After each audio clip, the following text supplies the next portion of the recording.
जमीन पर स्वर्ग उतरता है जब आपका प्यार आपको मिल जाता है। कोई बंदिश नहीं, ना ही कोई रोक टोक, बस आप और आपका प्यार। कैसे गुजर जाते हैं दिन, महीने, साल, मौसम दर मौसम, ऋतु दर ऋतु आपका प्रेम परवान चढ़ता रहता है। दोस्तों, आपके जीवन में भी इस स्वर्ग जैसे प्रेम की अनुभूति हुई होगी। बस वही अनुभूति, वही आपकी प्रेम कहानी आज आपको याद आएगी। वही प्रेम कहानी आज आपके नजरों के सामने चलती रहेगी। तो आइए दोस्तों, आपकी प्रेम कहानी का सफर शुरू करते हैं। जिंदगी के सफर का पहिया किस दिशा में घूमता है? इस जीवन चक्र में एक बुद्धिस्ट मॉन्क अपने उद्देश्य से भटक जाए, धर्म के रास्ते पर चलने के बजाय अधर्म के रास्ते पर चल पड़े। आज की कहानी भी ऐसे ही मॉन्क शिष्य की है, जो एक लड़की से आकर्षित होकर स्पिरिचुअल रास्ते से भटककर सेक्सुअल रास्ते पर चला जाता है। आखिर इसका अंजाम क्या होगा? Summer, fall, winter and spring एक अलग तरह की मूवी है, जिसके जितनी गहराई में जाएंगे उतना ही खूबसूरत इसे पाएंगे। और फ्रेंड्स, हमारे एक्सप्लेनेशन आपको अच्छे लगते हैं तो आगे बढ़ने से पहले प्लीज सब्सक्राइब करना, ताकि हमें भी मोटिवेशन मिले और आपको एंटरटेन करते रहे। साउथ कोरिया नॉर्थ योंगसोंग के घने जंगल और पहाड़ों में बसा एक कुदरती तालाब और उसके ठीक बीचों बीच तैरता बुद्धिस्ट मॉनेस्ट्री, जिसमें रहते हैं एक गुरु और उसका शिष्य। इस मॉनेस्ट्री में दाखिल होने के लिए एक बड़े से लकड़ी के दरवाजे से होकर गुजरना पड़ता है, जो किसी का रास्ता नहीं रोकती। और हैरान की बात है कि इस दरवाजे के इर्द गिर्द कोई दीवार ही नहीं है, फिर भी सब इसी दरवाजे से ही आना जाना करते हैं। कहानी शुरू होती है स्प्रिंग सीजन से, यानी वसंत ऋतु। हर दिन की तरह गुरु पहले उठा, बुद्ध की मूर्ति को प्रणाम किया और फिर अपने शिष्य को उठाया। यहाँ कमरे के अंदर भी बस दरवाजा बना हुआ है। बिना किसी दीवार के दोनों तैयार होकर एक छोटी सी नाव में किनारे तक जाते हैं। ये नाव उन्हें बाकी की दुनिया से जोड़ता है। नाव पे बोधिसत्व की तस्वीर बनी होती है। ये नाव वो ही बाहर की दुनिया में आने जाने का एकमात्र साधन है। उस बदे लकड़ी के दरवाजे के पास उतरकर गुरु भिक्षा मांगने और शिष्य जड़ी बूटी इकट्ठा करने चला गया। उस समय बाद दोनों वापस लौटे। फिर लाए गए जड़ी बूटी में से गुरु उसे सही और जहरीली पत्तों के बीच फर्क करना सिखाता है, जो बिल्कुल एक जैसे दिखते हैं। उस छोटे शिष्य का एक पेट डॉग होता है, जिसके साथ वो सारा दिन खेलता है। दिन शिष्य अकेले नाव लेकर किनारे पर गया और एक एक कर छोटी मछली, मेंढक और सांप को पत्थर से बंधे धागे से बांध देता है। उनकी तकलीफ देखकर उसे बड़ा मजा आता है, जैसे ये उसका नया मनोरंजन हो। लेकिन ये सब करते हुए उसका गुरु देख रहा होता है। लेकिन नाव के बिना वो वहां तक पहुंचे कैसे? वापसी में गुरु एक बड़ा पत्थर अपने साथ ले जाता है। अगली सुबह बच्चे की पीठ पर वही बड़ा पत्थर बंधा होता है, जिससे उसको चलने में काफी तकलीफ होती है। वो गुरु से उसे खोल देने को कहता है। तब गुरु ने कहा, तुमने सोचा था उन जीवों की तकलीफ के बारे में? तुम्हें पहले उन सबको आजाद करना होगा, और अगर कोई मर गया तो उसके दुख का भार तुम्हें उम्र भर अपने मन में लिए रहना होगा। उन्हें बचाने शिष्य अगले दिन झील किनारे जाता है, लेकिन सिर्फ मेंढक को ही बचा पाया। बाकी का आजाद करने से पहले ही मर चुके होते हैं। उन्हें मरा देख वो बहुत रोने लगा। पहली बार उसने दुख को महसूस किया था। स्प्रिंग के बाद अब समर सीजन दिखाता है। दरवाजा खुलता है। बच्चे से अब वो शिष्य जवान हो गया है। जंगल में 2 सांपों को संभोग करते देख उसके मन में भी इच्छाएं पनपने लगती हैं। फिर वो उसी बुद्ध मूर्ति की ऊंचाई पर खड़ा बहोकर दूर दूर तक देखता है बचपन में, और अभी में उसके देखने का दायरा और बड़ा हो गया है। उनके यहाँ उसी के हम उम्र के एक लड़की अपने माँ के साथ इलाज करवाने आती है। इस बार उनके आंगन में डॉग नहीं, बल्कि एक मुर्गा दिखाई देता है। रात में सोते हुए वो उस लड़की को देखता है। अगली सुबह गुरु उस लड़की की माँ को यकीन दिलाता है कि वो जल्द ठीक हो जाएगी। उसकी माँ कुछ दिनों के लिए उसे वहां छोड़कर चली जाती है। शिष्य धीरे धीरे उसकी तरफ आकर्षित होने लगा। उसे छुप छुप कर देखता। उसने इससे पहले कभी किसी लड़की को नहीं देखा था। एक रात जब लड़की सो रही होती है, उसने उसे छूने की कोशिश की तो लड़की ने उसे थप्पड़ मारा। घबराकर वो बुद्ध भगवान से माफी मांगने लगा। फिर लड़की उसके कंधे पर हाथ फेरती है। गुरु लड़की को जंगल से लाए जड़ी बूटियों का रस निकालकर पीने देता है। थोड़े दिनों में असर होने लगा और लड़की ठीक होने लगी। धीरे धीरे खुलने और हंसने बोलने लगी। दोनों साथ जंगल घूमने निकलते। शिष्य उसे पीछे से निहारता रहता, उसके पास जाने की कोशिश करता। रात रात भर नहीं सोकर उस लड़की को बस ताकते रहता। एक दिन बहुत जोरों से बारिश होती है और इस बारिश में शिष्य से रहा नहीं गया और दोनों इंटीमेट हो गए। गुरु की आंखों में धूल झोंक कर दोनों एक साथ सोते। एक रात दोनों चुपके से नाव पे दूर निकल गए और नाव पर ही इंटीमेट हो गए। अगली सुबह गुरु नाव में दोनों को बिना कपड़ों में एक साथ सोते हुए देख लेते हैं। गुरु कोई प्रतिक्रिया नहीं देते, लेकिन उन्हें पता है किसी को पाने की इच्छा से लोग उस इंसान पे अपना अधिकार चाहते हैं जो आगे जाकर दुख का कारण बनती है। उसके बाद गुरु नाव में पानी निकलने वाली जगह को खोल देता है। धीरे धीरे नाव में पानी भरने लगा। दोनों जाग गए। शिष्य गुरु से माफी मांगने लगा, जिस पर गुरु ने कहा, दोनों की गलती नहीं, पर दोनों को यहीं रुकना होगा। कुछ समय बाद गुरु ने लड़की से पूछा, क्या अब वो बिल्कुल ठीक हो चुकी है? वो हाँ कहती है। फिर वो उसे यहां से जाने को कहता है, पर इससे शिष्य आपे से बाहर हो गया और उसे जाने से रोकने लगा। गुरु तुरंत लड़की को नाव से उस पर छोड़ आता है। ये शक्ति भले ही अभी शिशु को गलत लग रही हो, पर उसे सही रास्ते पर लाने का यही एक रास्ता था। पूरी रात से सो नहीं पाया। भोर होते ही उसने बुद्ध की मूर्ति को झोले में भरा और वहां से चला गया।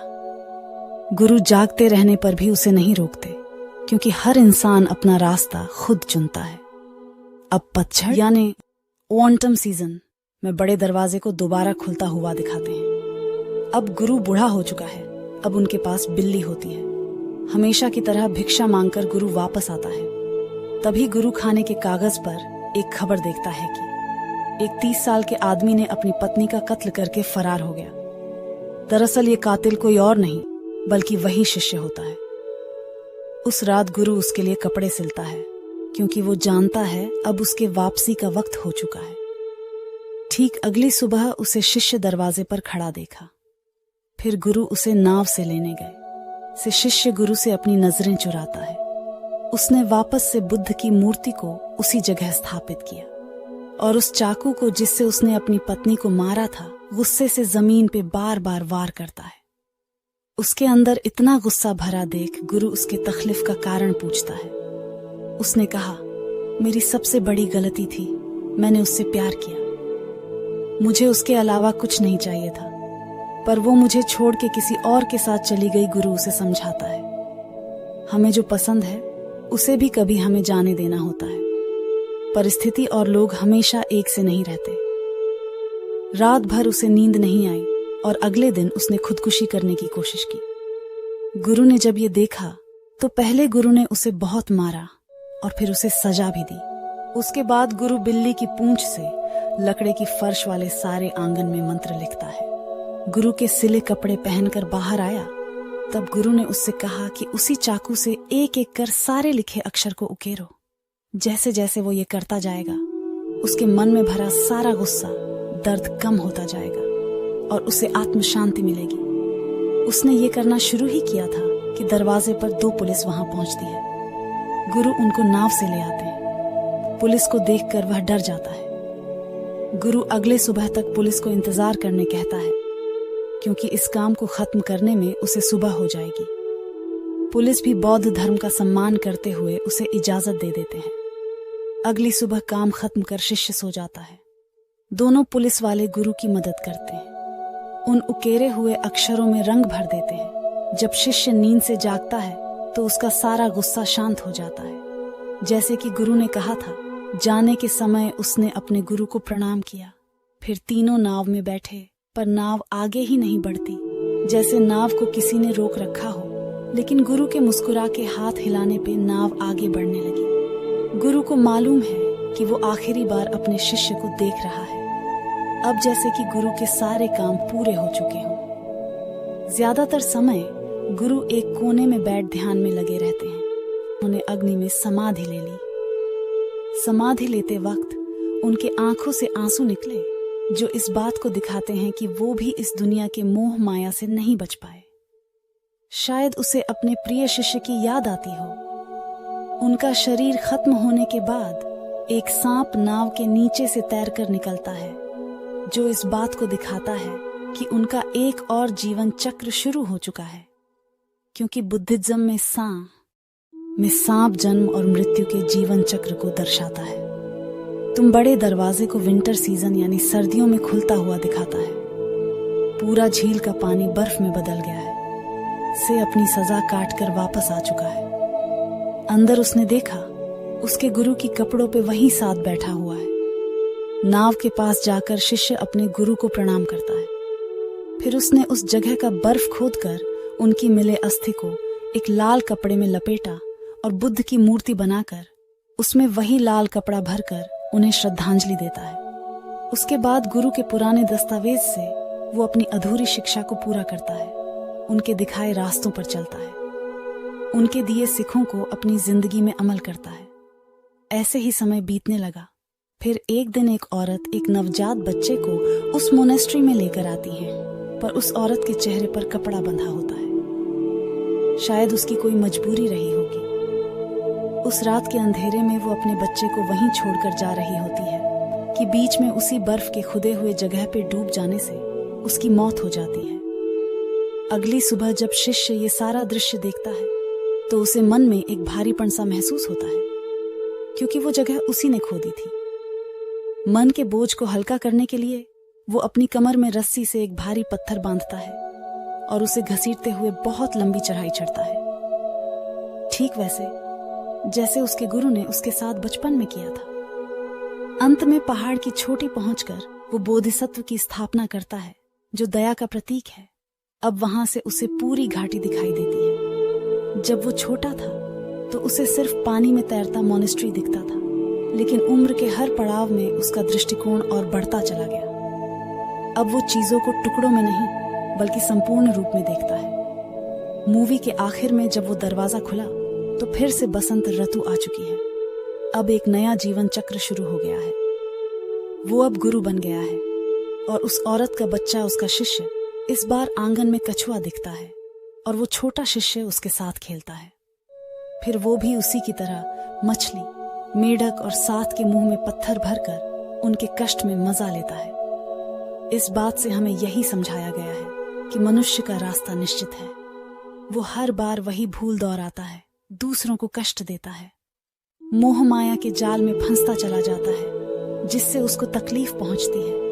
यही कभी न खत्म होने वाला जीवन चक्र है। दोस्तों, बिना दीवार का दरवाजा ये दर्शाता है हमारे पूर्वजों ने जो सिखाया है उसका सम्मान और पालन करना चाहिए। इस पूरे मूवी में कुछ जीवों को दिखाया गया है जिनका बुद्धिज्म में अपना एक अलग महत्व है, और ये शिष्य के हर एक लाइफ फेस को समझता है। पहला मछली जो आजादी का प्रतीक है, यानी पहले वो शिष्य जब छोटा बच्चा था तो आजाद था। फिर थोड़ा बड़ा हुआ तो डॉग को दिखाया गया जो आज्ञाकारी होता है, जैसे शिष्य गुरु के प्रति था। जब वो जवान हुआ तब मुर्गे को दिखाया गया जो मनुष्य के एक छांव को दिखाता है, जैसे शिष्य अपने इच्छाओं में बह गया था। फिर आई बिल्ली जो शांत रहकर किसी चीज पे एक ध्यान लगाती है, जैसे शिष्य को अभी आत्म शांति की जरूरत थी। और अंत में कछुआ जो धैर्य, सहनशीलता और लंबी आयु का प्रतीक है, जो शिष्य के जीवन के आखिरी पड़ाव को दिखाता है। और अंत में वो मोनेस्ट्री एक बॉडी है, झील का पानी एक स्पिरिचुअल माइंड है, और वो नाव एक मीडियम है जो हमें बाहर की दुनिया से रूबरू करवाते हैं। और उस दरवाजे से भावनाएं, दुख, सुख, ईर्ष्या, मोह माया अंदर दाखिल होती है, लेकिन हम कितना उससे प्रभावित होते हैं, खुद को कितना सही रास्ते पर रख सकते हैं, यही हमारा सफर है। दोस्तों, आज की ये मूवी की कहानी आपको कैसी लगी कमेंट में जरूर शेयर करें और चैनल को भी सब्सक्राइब कर लें। आपसे जल्द मिलते हैं अगले वीडियो में। Bye, love you and take care friends. और हाँ दोस्तों, आपको अगली मूवी कौन सी चाहिए कमेंट कीजिए, आपके कमेंट का इंतजार रहेगा।